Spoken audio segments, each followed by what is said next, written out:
Well, we have with us Mr. Parakala Prabhakar, noted a political economist and also an author. So thank you very much for speaking to South First.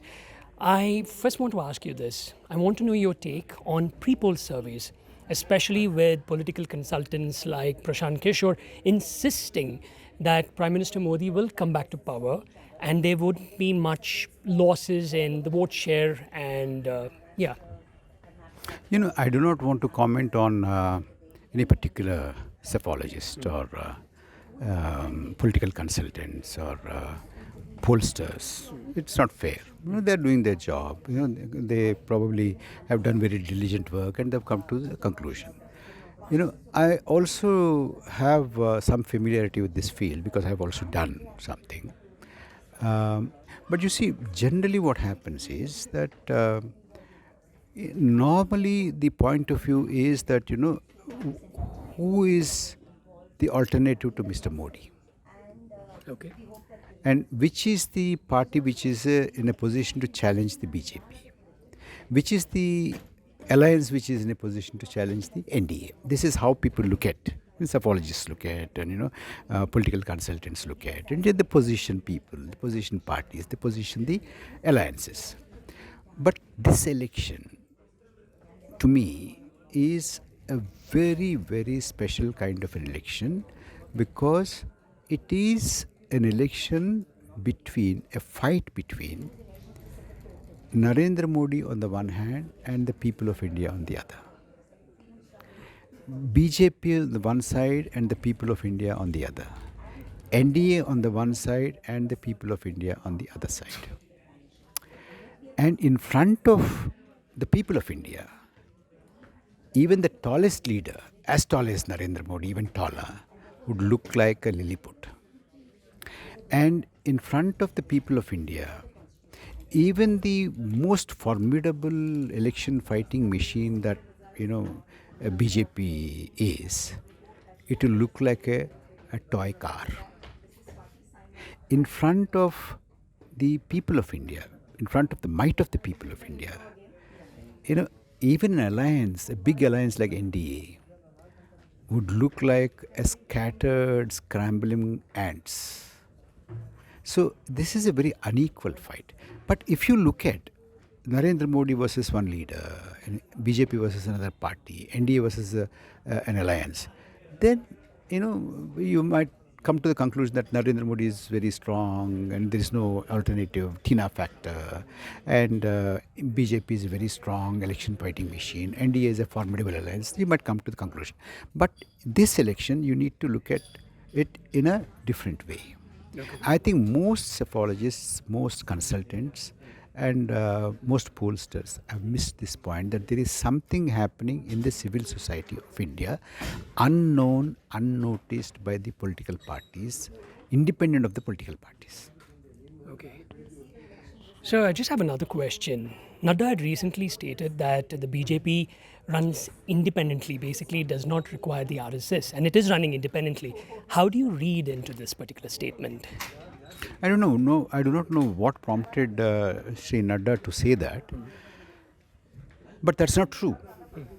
Because the RSS has a number of Parivar organizations, and BJP is one of them. That is the political party that looks after the political. There are so many other organizations. It is a known fact that the BJP is one of the Parivar organizations of the RSS.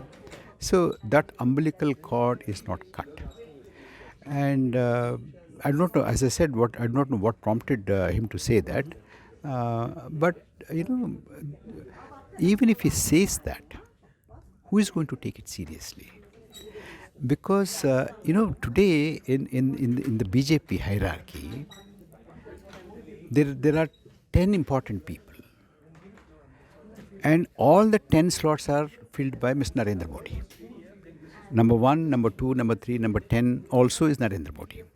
The reason why I say this is that, BJP, and when it was in alliance with other political parties and called it the National Democratic Alliance, they used to give out election manifestos called, an agenda for governance and things like that. And they used to be called NDA governments, led by BJP, or led by Vajpayee, or led by somebody else. But today, it is not NDA government. Today, it is not even BJP government. It is Modi government, Modi Sarkar. And the so-called Ghoshana Patra, the manifesto, is Modi guarantee. It is not BJP guarantee. It is much less NDA guarantee. So, if Ms. Narendra Modi comes about and says that, look, I'm independent of an RSS, probably one can think about it and talk about it and discuss about it. Um, Mr. Nadda saying it is nothing to be taken seriously. So, your key takeaways of Prime Minister Modi's government now, 10 years, what would you say? You see, I want to put that question to you, or to through you to Mr. Narendra Modi. What are your key takeaways from your own 10 years? Okay. Now, so far, I have been following the run up to the election, the campaign, and before that, and so far, neither Mr. Narendra Modi nor anybody important from his party had said, "Look, we've solved this problem." It's a problem like unemployment. We've created these many jobs. We've reduced the prices.